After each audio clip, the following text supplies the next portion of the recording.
Vous allez me demander pourquoi je suis ici, au milieu de la forêt de la Teste, en Gironde. Eh bien, vous vous en souvenez certainement, il y a un peu plus de 2 ans, un gigantesque incendie a quasiment tout ravagé sur son passage ici.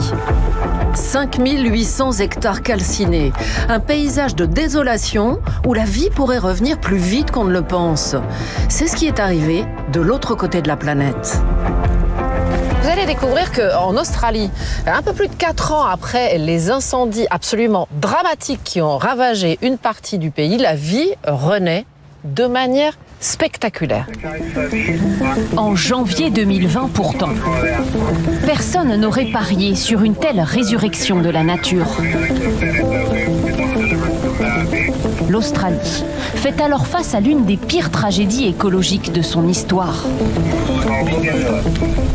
Pendant 8 mois, sans discontinuer, de terribles incendies ravagent le pays. 24 millions d'hectares partent en fumée. C'est presque la moitié de la superficie de la France. Pour les Australiens, c'est le Black Summer, l'été noir. Dans le sud du pays, l'île Kangourou, connue pour son écosystème préservé, est l'une des zones les plus ravagées. Dans ce sanctuaire connu pour sa faune et sa flore, des dizaines de milliers d'animaux périssent. Le pays entier observe alors impuissant ce paysage se transformer en vaste étendue de terre noire et fumante.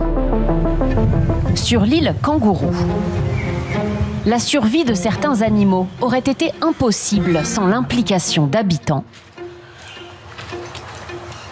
comme Sam Mitchell. Voici Pearl.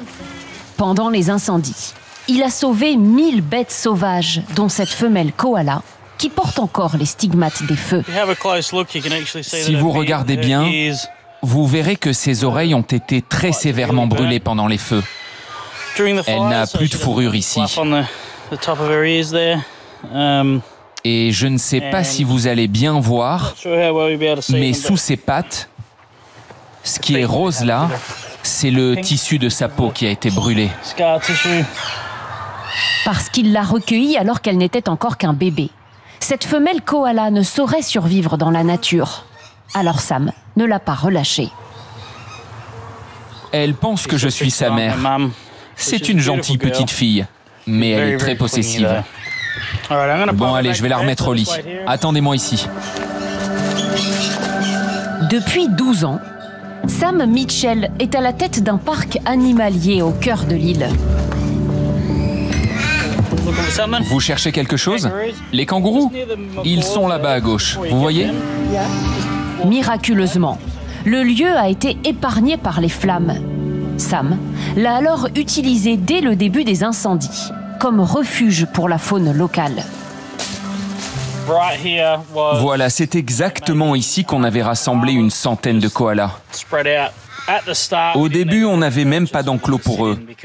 On nous apportait tellement d'animaux qu'on n'avait pas assez de monde pour s'en occuper. Pendant 2 mois, sans discontinuer, j'ai quelques photos sur mon téléphone. Sam, accompagné de son épouse et d'une centaine de bénévoles et de militaires, ont pris soin ici des animaux blessés, comme ce koala, dont les pattes et le museau ont été brûlés. Ceux qui ont pu être sauvés ont depuis tous été relâchés. Je suis ému quand j'y repense. C'était il y a 4 ans et demi, mais parfois j'ai l'impression que c'était la semaine dernière. Pourquoi vous dites ça? C'était un moment important dans nos vies, vous savez. Nous, on est juste à la tête d'un lieu touristique et on a mené l'une des plus grosses opérations de sauvetage qui n'ait jamais existé. Grâce aux dons qu'il a reçus du monde entier, plus d'1 million d'euros, Sam a fait construire cette clinique dans laquelle il soigne aujourd'hui les animaux de l'île. Donc ici, désormais, on ne soigne non plus les animaux blessés par les feux, mais ceux qui sont renversés par des voitures. Ici, il y a un bébé kangourou qui a perdu sa maman écrasée par un véhicule. Elle pense que ce sac est de le ventre de sa mère. Elle s'y sent bien, on lui donne le biberon tous les jours. Vous savez, j'aurais préféré que ces feux n'aient jamais eu lieu. Mais au moins, maintenant, nous avons ce centre pour soigner les animaux. Et si d'autres feux se produisent, eh bien, nous sommes prêts. Au-delà de l'engagement des habitants, comment expliquer que la faune et la flore se soient si vite régénérées? Allez, on peut sortir et se préparer. Pour comprendre les raisons de cette incroyable renaissance, des scientifiques du pays tout entier se relaient sur l'île pour l'étudier. Ce matin-là, ces chercheuses, accompagnées de 2 stagiaires français, vont recenser des koalas. Avant les incendies, l'île en comptait 40 000. À la différence des autres animaux, les koalas ont un mauvais instinct de survie. Leur mécanisme de défense fait qu'ils montent tout en haut des arbres. Alors dès que les flammes atteignent le sommet, comme on l'a vu pendant les incendies de 2019-2020, les koalas sont pris au piège. Pourtant, aujourd'hui, contre toute attente, les koalas sont de retour. Dans cette plantation d'eucalyptus, dont les koalas raffolent, le groupe a recensé 20 individus au total. C'est 8 de plus que l'an dernier. Regardez là-haut, je crois que c'est un jeune mâle. S'ils sont si nombreux, c'est parce que très vite après les incendies, les marsupiaux ont pu retrouver de quoi se nourrir. Car la particularité de l'eucalyptus, c'est qu'il se régénère grâce au feu. La combustion libère les graines des capsules stockées dans la canopée et donne ainsi naissance à de nouvelles pousses.